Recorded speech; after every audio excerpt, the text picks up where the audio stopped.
Welcome back, everyone. Ready to dive even deeper into the business world? Absolutely. Last time, we untangled how businesses are structured from tiny startups to those giant corporations. Yeah, we saw how they operate, how they impact, well, pretty much everything around us. Right, like how even just grabbing a coffee involves like a whole network of businesses. Exactly. But today, we're shifting gears. We're focusing on the people who make a lot of these businesses happen, entrepreneurs. And not just the super famous ones like your Elon Musks and your Oprah Winfreys. We're going to look at what makes any entrepreneur tick. What drives them? What challenges do they face? Why choose this path in the first place? We've got some real-world examples that might surprise you. Oh, yeah, and we're going to break down the three sectors of the economy, too, using those examples to make it all crystal clear. So no more abstract concepts, right? Ready to jump in? Let's do it. Okay, so first things first. What is an entrepreneur really? I mean, is there a better definition than just someone who starts a business? You're right. It's more than just starting any business. An entrepreneur spots an opportunity, takes a risk, and really has the drive to make that vision a reality. So it's not just saying, hey, I love baking, I'm going to open a bakery. It's more like, I see there's no gluten-free bakery in town, so I'm going to do it. Exactly. Plus, entrepreneurs come from all walks of life, you know? It's not all tech billionaires. Yeah, you've got your Steve Jobs, your Oprah, but then there are the everyday entrepreneurs we see all the time. Think about it. That amazing food truck owner, or maybe that friend who started selling like handmade jewelry online. They're all entrepreneurs too. That's a great point. Makes entrepreneurship feel a lot more, well, achievable. For sure. And speaking of achieving things, what motivates people to take that entrepreneurial leap? Is it always about the money? You'd think so, but looking at our research, it's so much more than that. There are so many reasons. Sometimes it's about seeing a gap in the market, like Gymshark, for example. They saw that athletes wanted stylish workout gear, but nobody was really making it. They filled that gap. It's like that aha moment, right? You see a problem, you're like, wait, I can solve this. Yeah, exactly. Of course, sometimes it is about making a profit. I mean, you don't build a company like Amazon without that ambition. True. But our sources also talk about the importance of independence. Lots of entrepreneurs want to be their own boss. Yeah. Even if it means crazy hours and tons of responsibility. Right. Like, picture that person who owns a little cafe. You know, they get to create their own perfect coffee blends, build a community. It's not just a job, it's their thing. It's like they're building something bigger than themselves, Yeah. Leaving their mark. Exactly. For some, it's all about passion. Like Jamie Oliver, the chef. He turned his love for cooking into, well, a whole empire. He's promoting healthy eating and inspiring people. And let's not forget about flexibility. If you're your own boss, you can have more control over your time, although it definitely comes with its own set of challenges. Right. It's not always working less, but working differently. So we've got this picture of an entrepreneur as someone driven by all these things. Passion, the chance to make money, independence, the desire to fix things that are broken. Yeah. But what does it actually take to make it in the world of entrepreneurship? Like, what qualities do you need to succeed? Well, the research points to a few key traits that set successful entrepreneurs apart. And it goes way beyond just having a good idea. Okay, I'm all ears. What are the secrets? Spill the beans. Well, first of all, hard work, and not just putting in a few extra hours here and there. Yeah, I mean, look at Elon Musk, right? He Right. practically lives at his companies. He might be a little extreme, haha, but you see the point. Successful entrepreneurs are dedicated, incredibly dedicated.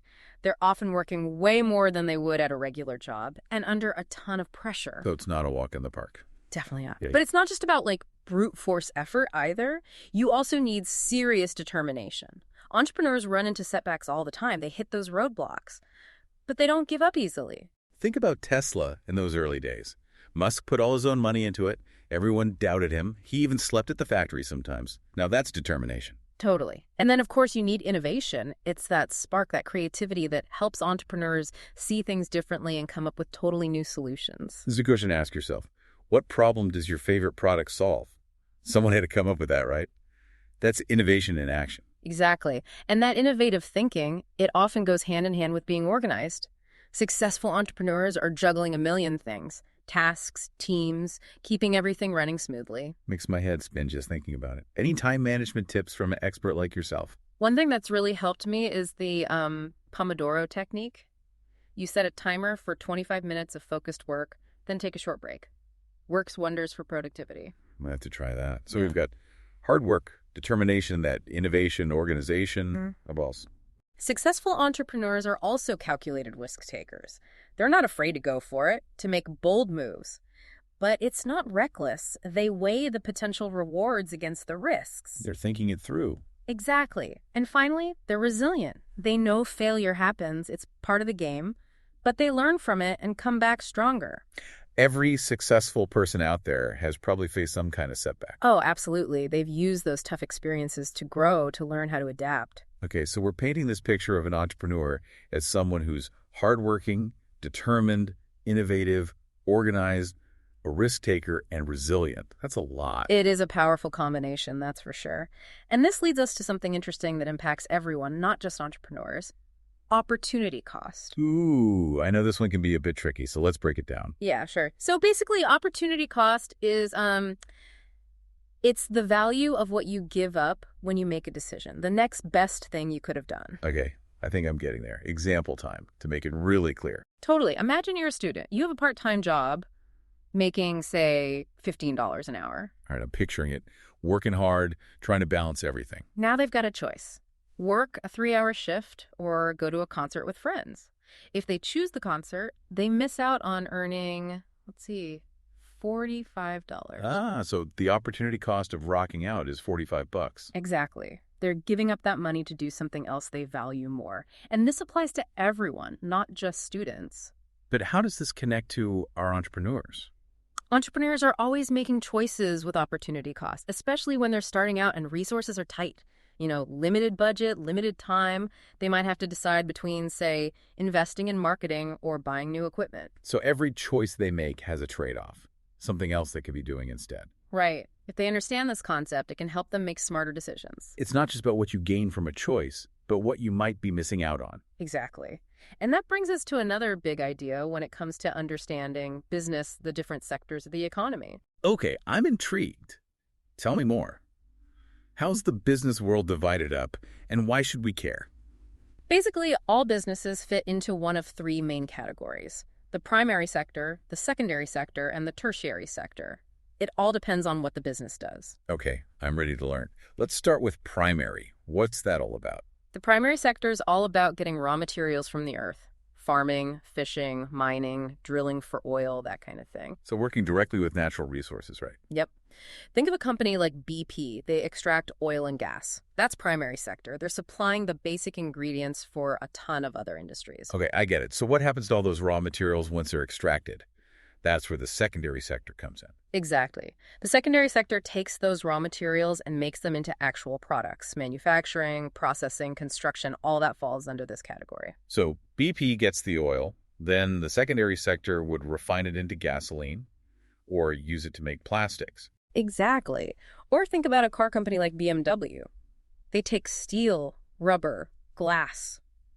A lot of that stuff starts in the primary sector. Then they assemble it all into a car. That's secondary, turning raw materials into something new. So we've got the raw materials from primary. They get turned into stuff we can use in secondary. What's left? Where do we come in? That's where the tertiary sector jumps in. It's all about providing services. So that's retail, healthcare, education, restaurants, all those services we rely on. Yep, and it also includes actually getting those products made in the secondary sector to us consumers. So like Amazon, right? They sell and deliver pretty much anything you can think of. Would they be considered tertiary? Exactly. They're connecting people with the things they need, but they're relying on all those businesses in the primary and secondary sectors to make it happen. And this shows how these sectors are all linked together. I'm starting to see the bigger picture.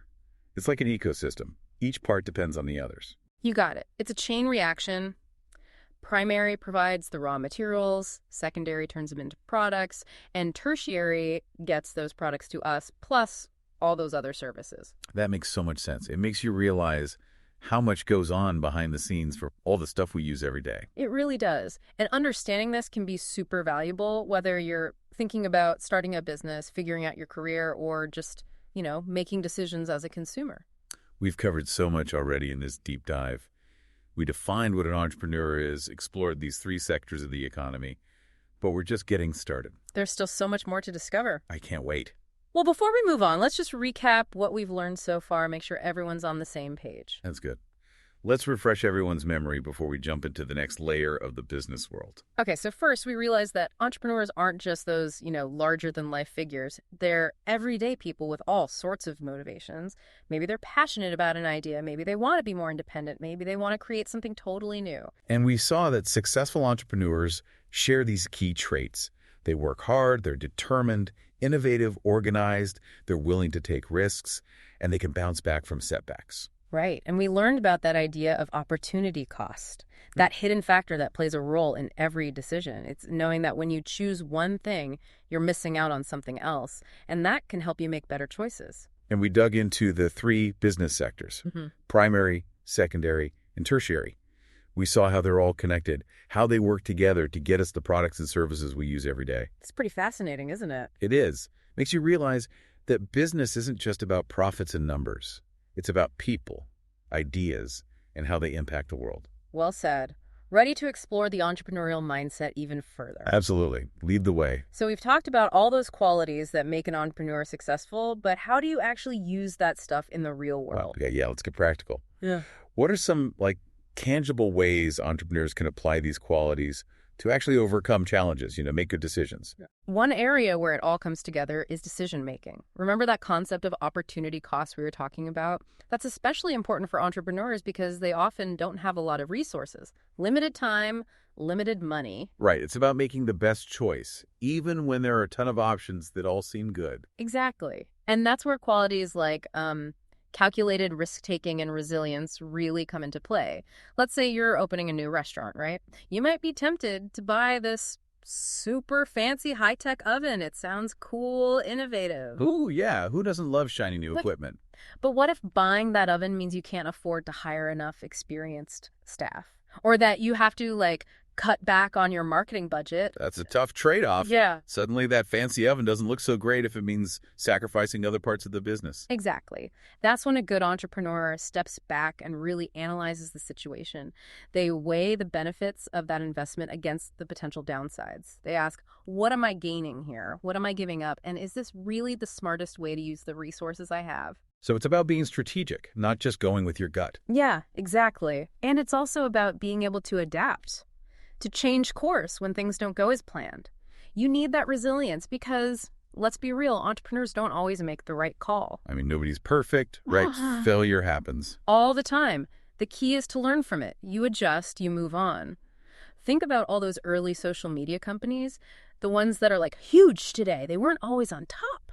That's true. I remember MySpace. They were huge before Facebook came along and changed everything. Exactly. And even Facebook has had to change and adapt to stay relevant. That's the entrepreneurial mindset, being able to roll with the punches, learn from mistakes, and keep innovating. So it's not just about having that one great idea. It's about being flexible, being able to change direction when you need to. Yeah, you got to be able to pivot. And this brings us back to those 3 sectors of the economy. Understanding how they work together can give an entrepreneur a real advantage. Okay, remind me. How do those sectors fit into the whole entrepreneurial journey? So remember, primary sector is all about getting those raw materials, secondary turns them into products, and tertiary is all about services. Got it. But how does knowing all that help an entrepreneur make those tough decisions? Let's say we have an entrepreneur who's really passionate about sustainable fashion. They want to create a clothing line that's stylish and eco-friendly. Okay, yeah, I see where you're going with this. They got to think about more than just the designs, right? Right. If they want to be environmentally responsible, they have to think about that primary sector. Where are their materials coming from? Are they ethical, renewable? So they might choose organic cotton, even if it costs more, because it aligns with their values. Exactly. And then in the secondary sector, they'll look for a manufacturer that uses sustainable practices. Maybe they use low-impact dyes or have ethical labor standards. So they're making conscious choices at every step. Yeah. And then in the tertiary sector, they might focus on creating an online store that's eco-friendly too. Minimize packaging, reduce shipping emissions, maybe even partner with a clothing recycling program. Wow, I hadn't even thought about that. So understanding those sectors can help make more ethical, sustainable business decisions. Totally. And it's not just about sustainability either. Thinking about these sectors can help entrepreneurs find new opportunities, connect with the right partners, and even anticipate future trends. This is making me realize that being a successful entrepreneur isn't just about having a great idea or working really hard. It's about understanding that whole big picture. that whole system that connects all of us. I've said it better myself. It's about strategic thinking, making smart choices, using your creativity and resilience to navigate the business world. This has been so insightful. It feels like we've really peeled back the layers of what it means to be an entrepreneur. I agree. And we've really only scratched the surface. There's so much more to explore. Well, I'm ready for more. What's next? So, we've talked about what makes a successful entrepreneur, the importance of calculated risks, and how understanding the three sectors can really help you out. But let's step back for a second. Think bigger picture. Like, why does all this even matter? What impact do entrepreneurs actually have on the world? That's a great question. It's easy to get caught up in these individual stories of success and struggle, but what's the overall point? Well, entrepreneurs are often the ones driving innovation. They're creating jobs, pushing boundaries. They're coming up with solutions to problems we might not even realize we have yet. They're taking those crazy ideas and making them real. They're shaping the world around us. Exactly. Think about companies like Google, Apple, Amazon, all started by entrepreneurs with a vision. And their products, have fundamentally changed how we live, how we work, how we connect with each other. And it's not just those huge tech companies either. Think about entrepreneurs in your own community.